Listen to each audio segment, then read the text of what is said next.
Góðan daginn, Hólmsteinn Þorleifsson heiti ég og er bóndi á Þorleifsstöðum ásamt Katrínu konunni minni og syni okkar og saman rekum við kúabú með 70 kýr. Mig langar aðalega að koma hér inn á í dag hvað aðildarumsókn og samningstími þýðir fyrir mig, mína fjölskyldu og aðra sem starfa innan landbúnaðar. Maður heyrir því reglulega fleygt fram að það kosti ekkert að sjá. Það taki jafnvel enga stund að kíkja í þennan fræga pakka.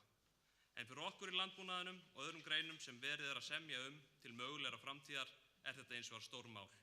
Því allur okkar rekstur hann byggist á fyrirsjáanleika. Alveg frá því að við byrjuðum að búa og foreldrar mínir áður höfum við staðið í miklum og dýrum fjárfestingum og hafa þeir skilað mikilli hagræðingu en betur má ef duga skal. Nú liggur fyrir að við þurfum að halda áfram að byggja upp og fjárfesta ef við ætlum að halda áfram í greininni.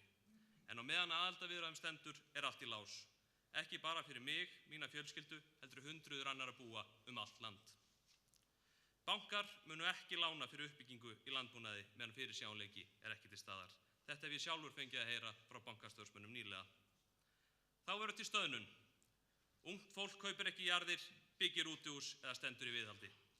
Þetta er dýr stöðnun, hún mun kosta mikið, bæði fjárhagslega en einnig andlega, því fátt er erfiðara en að standa með lífsviðurværi sitt í algjöru óvissu, hvað svo sem þessar viðræður verða langar.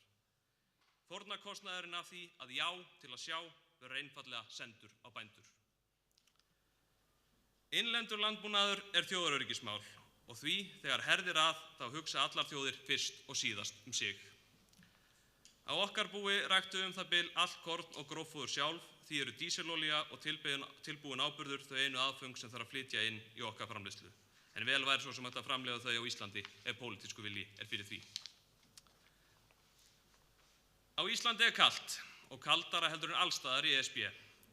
Það er ekki sömu aðstæður. Við getum ekki valið úr nytjajurtum til að rækta á landinu okkar.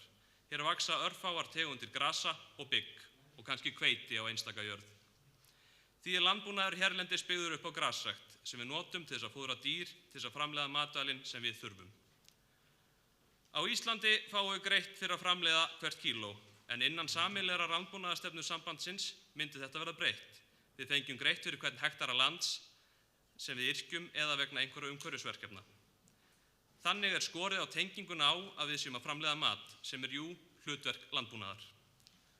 Og það er þess vegna sem ég finnst svo mikilvægt að Ísland hafi fullt vald yfir því hvernig við styðjum við landbúnað.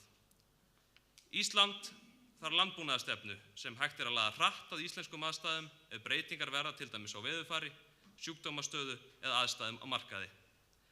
Þá verða stjórnvöld að geta brugðið strax við án þess að bíða eftir ákvörðunum sem eru teknar fyrir allt Evrópusambandið. Það eru engar líkur á því að hagsmunir 400.000 manna smáþjóðar verði látnir vega þyngra en hagsmunir stórveldana á meginlandi Evrópu. Ég vil að ákvarðanir íslenskan landbúnað séu teknar hér á landi með hagsmuni Íslendinga og íslenskra bænda í fyrirrúmi. Einnig vil ég fá nefna annað sem kemur að umræðunni mögulega aðild Íslands. Það er áróður sem er borinn á borð stórkostlega lækkun á matvælaverði. Því er blygðunarlaust haldið fram af landskjörnum þingmönnum að matvæli hér lækki allt að 25% við inngöngu án alls rökstuðnings. En hið rétta líklegast munu langflestar vörutegundir ekki lækka neitt í verði, enda eru þær margar hverjar tollfrjálsar í dag. En fyrir þær vörur sem við bændur framleiðum, þá fáum við að glíma við samkeppni, við lönd, þar sem laun eru langtum lægri, kröfur til aðbúnaðar aðrar og sjúkdómakröfur aðrar og svo framvegis. Og því er síðan einnig haldið fram að hér sé matur svo allra dýrast í heimi, en há laun og kaupmáttur hafi ekkert með það að gera. Ég er nú ekki hagfræðingur, en það sjá það allir að það sem laun eru há, það er hægt að kaupa meira fyrir þau laun. Það er ekki hægt að bera saman vörur í einu landi á móti öðru og taka ekki kaupmátt og laun inn í myndina. Annað er bara upplýsingaóreiða. Annars vil ég fá að þakka fyrir mig og tækifæri til að fá að tjá mig. Þessir punktar einungis brot af því sem ég og svo margir aðrir hafa áhyggjur af ef farið verður í þessa aðildarvegferð. Við setjum öll nei þann 29. ágúst. Takk fyrir.